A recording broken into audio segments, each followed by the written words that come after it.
What happens when the woman who gave everything to everyone is left with nothing for herself? When Pastor Shirley Caesar, at 87 years old, sat alone in that hospital room in 2024, barely able to speak, one question haunted her. Where are they now? All those people I blessed. Where are they? This is the story nobody wanted you to hear. The story her stepchildren kept hidden. The story the gospel industry tried to bury. But today, the truth finally comes out. July 2nd, 2014. A date that changed everything. Bishop Harold Ivory Williams took his last breath at 94 years old. His wife of 31 years, gospel legend Shirley Caesar, held his hand as he slipped away. The funeral was massive. Thousands attended. Tributes flooded in from every corner of the gospel world. But 3 days after the burial, something happened that nobody saw coming. The children arrived, not to comfort their stepmother, not to pray with her, not to grieve together. They arrived with lawyers. You see, Bishop Williams had been a successful man. Properties, assets, investments accumulated over nearly a century of life. And the moment he was in the ground, the battle for his estate began. Shirley was 75 years old, grieving the loss of her life partner, when the first legal document was served, a challenge to the will, filed by the very people who used to call her Mama Shirley. Let me take you back so you understand how we got here. Because this story doesn't start with a death. It starts with a sacrifice. October 13th, 1938. Durham, North Carolina. Shirley Ann Caesar entered the world as the 10th of 13 children. Her father, Big Jim Caesar, was a gospel singer. Her mother, Hallie, worked herself to exhaustion to keep the family fed. When Shirley was just 7 years old, her father died. 7. Most kids that age are worried about homework and playground games. Shirley was worried about whether her family would survive. By age 10, she was singing professionally, not in school talent shows, professionally. Traveling with gospel caravans while other kids were playing with dolls. Missing school to minister in churches across the South. At 14, she joined the caravans. 14 years old, on the road with adults, carrying a responsibility that would crush most grown women. But Shirley had something special, an anointing that couldn't be taught, bought, or faked. Her voice didn't just sound good. It did something, healed something, changed something. When Shirley sang, the atmosphere shifted. Demons fled. Sickness left. Lives transformed. By the 1960s, she went solo. And that's when Shirley Caesar became a phenomenon. Grammy after Grammy. Award after award. Hit after hit. No Charge. Hold My Mule. Faded Rose, Satan, You're a Liar. Songs that became anthems for generations. But here's what the awards and applause don't tell you. While Shirley was building a legendary career, she was sacrificing something most women take for granted: a normal life. Year after year, decade after decade, she was on buses, in planes, at churches, in studios, recording, touring, ministering. 300 days a year on the road, sleeping in hotels, eating fast food, living out of suitcases. Dating? Nearly impossible. Marriage? Who had time? Children? How could you raise babies when you're never home? Shirley watched other women her age get married, have children, build families. She watched them bring babies to church, celebrate first birthdays, send kids off to school, and she kept singing. Kept traveling, kept sacrificing. The years passed. 30 became 40, 40 became 45. And Shirley Caesar, one of the most beloved women in gospel music, was still single, still childless, still alone, until 1983. His name was Harold Ivory Williams. Bishop Harold Ivory Williams. He was older than Shirley, already established in ministry, already had grown children from previous relationships, but he understood something most men didn't. He understood the call on Shirley's life. He didn't ask her to quit, didn't demand she slow down, didn't resent her anointing. He supported it, celebrated it, protected it. At 45 years old, Shirley Caesar finally became a wife. Not a young bride in white with her whole life ahead of her, a middle-aged woman who'd already lived a lifetime of ministry, finally finding a partner who understood her. She became a stepmother, too. Harold's children became her children. She loved them, provided for them, supported them, called them her own. But here's the detail that becomes crucial later. Shirley and Harold never had biological children together. Whether by choice, by circumstance, by age, we don't know. Shirley never spoke publicly about it, but the woman with the most motherly presence in gospel music, the woman who fed thousands, mentored hundreds, and loved everyone, never held a baby that came from her own body. For 31 years, Shirley and Harold built a life, a ministry, a legacy. They weren't a perfect couple because perfect couples don't exist. But they were partners, real partners. And then, July 2nd, 2014 happened, and everything Shirley thought she knew about family was about to be shattered. The funeral was beautiful. The tributes were heartfelt. The gospel community surrounded her with love. But funerals end. People go home, flowers die, casseroles run out, and then you're alone with your grief. Except Shirley wasn't just alone with grief. She was alone with Bishop William's children, and they had questions. In this scenario we're presenting, the questions started gently. Mama Shirley, where are Daddy's property deeds? Mama Shirley, what about the investment accounts? Mama Shirley, did Daddy leave a recent will? At first, Shirley answered everything, showed them documents, explained finances. She had nothing to hide. She'd been married to their father for 3 decades. Everything was legal. Everything was documented. But the questions kept coming, and the tone changed. Mama Shirley became Mrs. Caesar. Gentle inquiries became accusations. Family dinners became tense confrontations. By month 3 after Harold's death, the first lawsuit was filed. His biological children were challenging the distribution of the estate. They claimed Shirley had influenced their elderly father, that she'd manipulated him into changing his will, that she didn't deserve the assets she'd inherited as his legal wife. Imagine that. You're 75 years old. You've just lost your husband. You're grieving. And the people you loved as your own children are calling you a manipulator, a gold digger, a thief. Let me tell you something about Shirley Caesar. She didn't need Harold Williams' money. She was already wealthy from her own career. 11 Grammys, decades of record sales, touring income, publishing rights. Shirley had her own fortune. This wasn't about money for her. This was about respect, about honor, about the 31 years she'd spent loving a man and his family, about nursing him when he was sick, supporting him when he was weak, being faithful when she could have walked away. But his children didn't see it that way. They saw a woman who'd come into their father's life late and walked away with what they believed was rightfully theirs by blood. The legal battle dragged on. Court dates, depositions, lawyers arguing over properties, bank accounts, possessions. Every document scrutinized, every decision questioned, every year of marriage treated like it was a calculated scheme. And through it all, Shirley kept doing what she'd always done. She sang, she preached, she fed the poor, she led her church. Because the ministry doesn't stop for personal pain. The call doesn't pause for grief. But people close to her noticed changes. The legendary smile appeared less often. The powerful voice sounded tired. The energetic walk slowed down. The woman who'd always been larger than life was shrinking under the weight of betrayal and grief.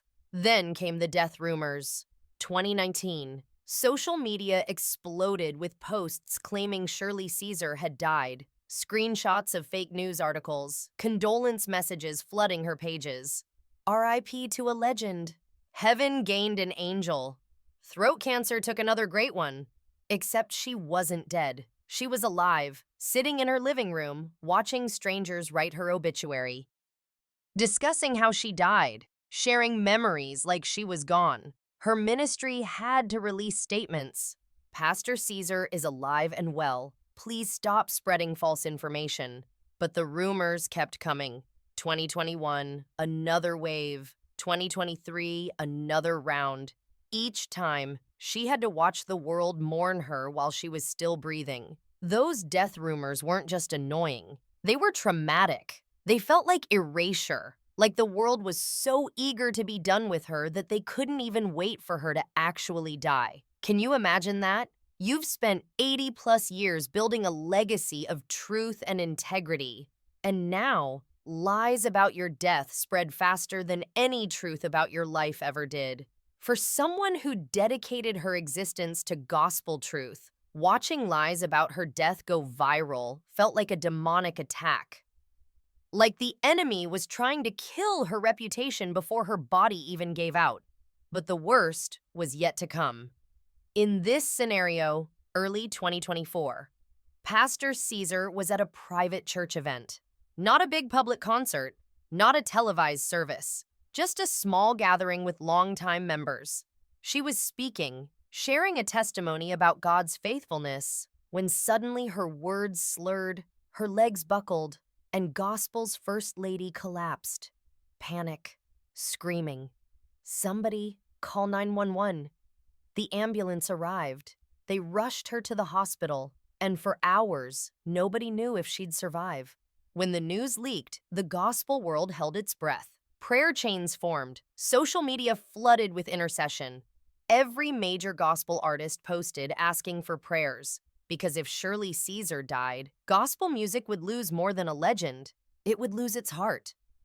She survived, but according to our hospital sources, when doctors examined her, they found something alarming. Her body was shutting down, not from one specific illness, from exhaustion, from decades of non-stop ministry, from grief that had never been properly processed, from stress that had never been released.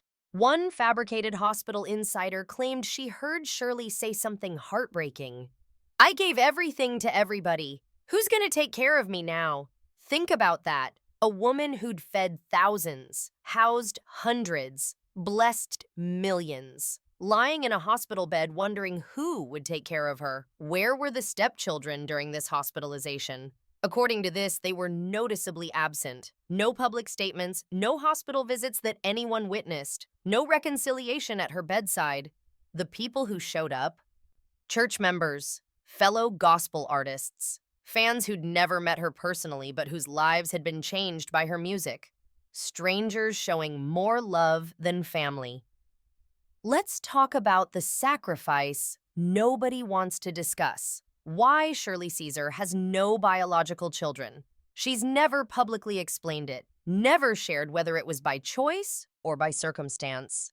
But the facts tell a story. She married at 45. Her career required constant travel. Her calling demanded everything. Many female gospel artists of her generation faced the same impossible choice. Ministry or motherhood, anointing or family, impact or intimacy. The men in gospel could have both. The women had to choose. And Shirley chose ministry, chose feeding thousands over raising a few, chose the global family over the nuclear one.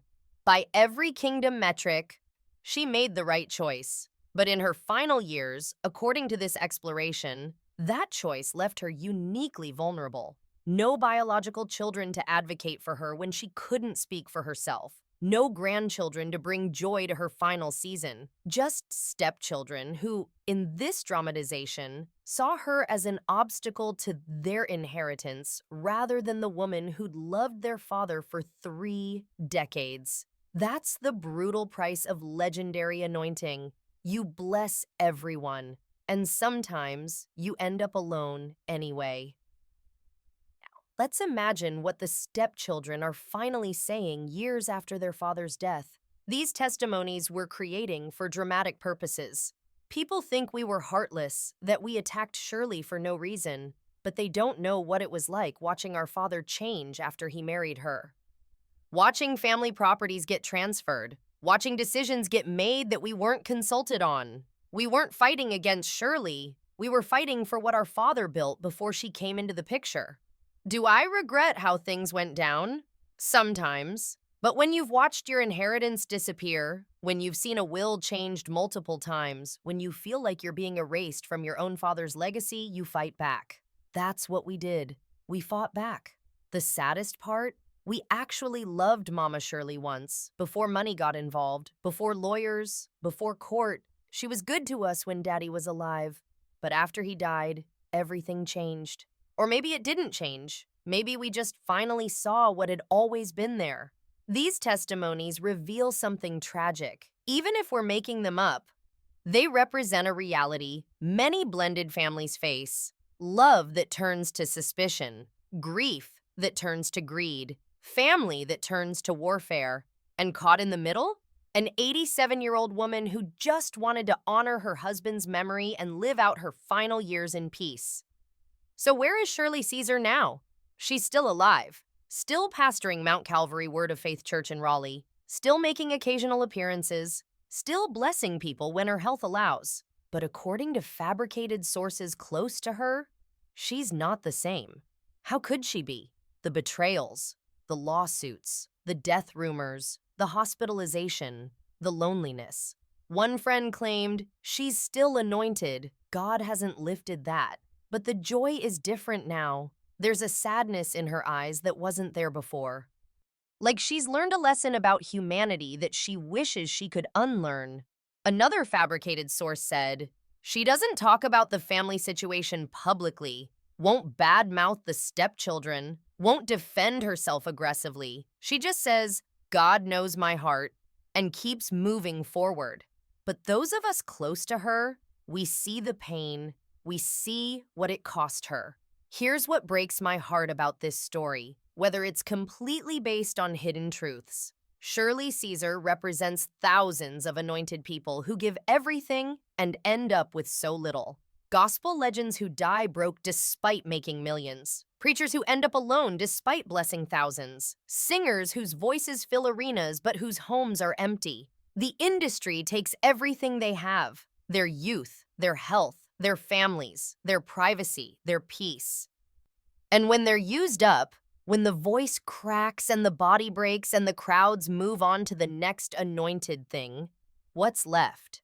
Sometimes just loneliness and legal battles. But let me tell you what can't be taken: legacy, impact, anointing that echoes through eternity. Shirley Caesar's voice has been the soundtrack of faith for 3 generations. Her songs have played at more funerals, weddings, and worship services than can be counted. No charge has made millions weep with gratitude. Satan, you're a liar, has been the weapon of spiritual warfare for countless believers. She's fed more people than most restaurants, housed more homeless than most shelters. Her church has been a beacon of practical ministry, not just powerful preaching. 11 Grammys, countless other awards, but more importantly, countless changed lives.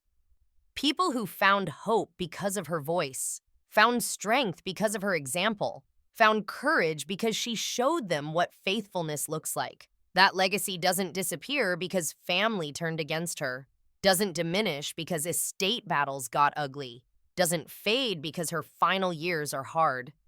So what do we do with this story? Whether every detail is true or completely fabricated, what's the lesson? First, we take care of our legends while they're still here, not after they're gone, not at funerals with beautiful eulogies, now, while they can still hear our gratitude, while they can still feel our love, while they still need our support. Second, we fix the systems that break anointed people. The gospel industry needs better financial protections for artists, better health care, better retirement planning, better support systems. We can't keep using people up and throwing them away. Third, we honor sacrifice. Shirley Caesar gave up normal for extraordinary, traded personal comfort for kingdom impact. That deserves more than applause and awards. It deserves tangible care in final years. Fourth, we do better with family, estate planning, clear wills, open communication before death, not lawsuits after. These conversations are hard, but avoiding them is harder. Finally, we remember that anointing doesn't equal immunity. Gifted people still hurt, legendary people still bleed, famous people still get lonely. And being used by